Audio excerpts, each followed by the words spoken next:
तो खतरनाक हो सकता है नींद में चलना, आखिर क्यों होता है ये और कैसे रोका जा सकता है? इन तमाम बातों पर बातचीत के लिए स्टूडियो में हमारे साथ मौजूद हैं डॉक्टर नीलेश तिवारी, मनोचिकित्सक हैं। आपका बहुत बहुत स्वागत है स्टूडियो में। हेलो डॉक्टर साहब, ये बीमारी सुनने में बड़ी दिलचस्प लगती है, कई फिल्मों में देखा है, अगर किसी का सुने तो बड़ी हैरानी होती है इस बात को देखकर, लेकिन ये है क्या और होती क्यों है ये?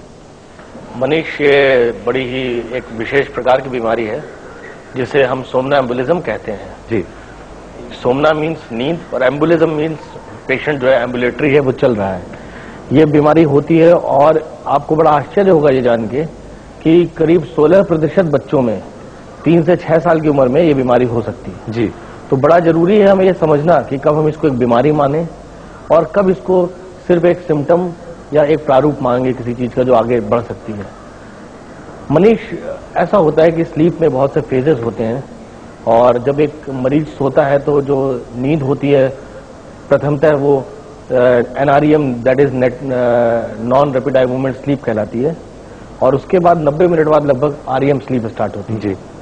तो जो स्लीप का फेज 4 होता है उसमें मुख्यतः सोमनाम्बुलिज्म होता है और इसमें मतलब जब आप गहरी नींद में चले जाते हैं। जी हाँ, जी हाँ जी। मनीष, गहरी नींद कहने से ज्यादा अच्छा होगा कि इसको जो स्पेसिफिकली हम कहेंगे फेज 4 जो स्लीप का NREM का, जब हम उस पर्टिकुलर अवस्था में पहुंच जाते हैं तब कई बार ऐसा होता है कि मरीज उठता है, वो चलने लग जाता है, कई बार वो सीढ़ी उतरता है और ऐसे भी केसेस रिपोर्टेड हैं जिसमें मरीज ड्राइव करके कहीं पहुंच गया, उसके जो रिफ्लेक्सेस होते हैं वो काम करते रहते हैं और नेविगेशन में अर्थात देख पाने में, समझ पाने में मरीज को कोई दिक्कत नहीं होती। तो इसमें क्या होता है, दिमाग सो गया होता है, मतलब आखिर होता क्यों है ये? मनीष, ये बड़ी इंटरेस्टिंग चीज है। इसमें ऐसा होता है कि अगर हम समझें तो जो हमारा कॉन्शियसनेस है जी, उसके बहुत से फेजेस हैं।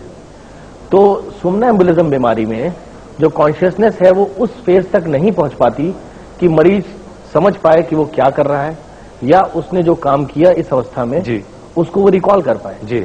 अर्थात जो मेमोरी वाला पोर्शन है ब्रेन का वो इतना फंक्शनल नहीं है। जी। Patient is not aware that whatever, लेकिन जो उसका अंतर मन है वो उससे सारी चीजें करवाया जा रहा है। मनीष, अंतर मन कह लीजिए जी, या उसका अंतर जगत जो है, जो जी, उसका जी, ब्रेन है दैट इज फंक्शनल जी। और जो कॉन्शियसनेस का लेवल है वो उस अवस्था तक नहीं पहुंच पाया है जी। कि मरीज पूर्णतः हम कहें कि जगह। डॉक्टर साहब, इस बात को और गहराई से समझेंगे। जम्मू से एक दर्शक हमारे साथ जुड़ रहे हैं, नुकुल जी, पूछे अपना सवाल। नुकुल। हेलो डॉक्टर साहब। जी बोलिए। सर, मेरा छोटा लड़का है जी। उसकी उम्र लगभग 15 साल है। उसकी 15 साल? इस समय 9th में, हाँ इस समय 9th में पढ़ता है। तो उसको रात में बातें करने चलने की थोड़ी थोड़ी आदत है। पहले तो 1-2 बार गिर ही गया नीचे, उसके बाद 1-2 बार मतलब बाथरूम तक वो चला गया। कुछ इसका आप हल बता सकते हैं प्लीज? जरा आप अपना क्वेश्चन एक बार फिर से रिपीट करेंगे। मेरा लड़का है, उसकी उम्र 15 साल है जी।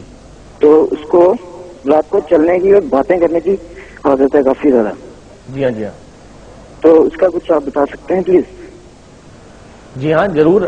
15 साल की उम्र है और जैसा कि मैंने अभी बताया कि इस तरह की बीमारी में ये लक्षण होते हैं तो इसके बहुत से हल हैं जो आप कर सकते हैं। सबसे पहले तो आप कोशिश करें कि फ्रीक्वेंसी नोट करें कि यह जो चीज हो रही है महीने में, हफ्ते में या साल में कितनी बार हो रही है।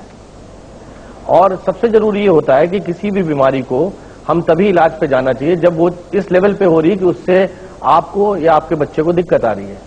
जैसा कि मैंने शो में पहले ही बताया कि बहुत से लोगों में ये कॉमन है और मिलती है, तो आपको देखना चाहिए क्या इससे आपके बच्चे को दिक्कत आ रही है। अगर आ रही है तो उसका बेल एंड पैड थेरेपी होती है और ऐसे कई तरह के इलाज हैं जो कि स्पेशलिस्ट केयर में मिल सकते हैं जी। और इसका इलाज हो सकता है, ऐसी कोई घबराने की बात नहीं है। इलाज के बारे में और ज्यादा चर्चा करेंगे, लेकिन फिलहाल बढ़ते हैं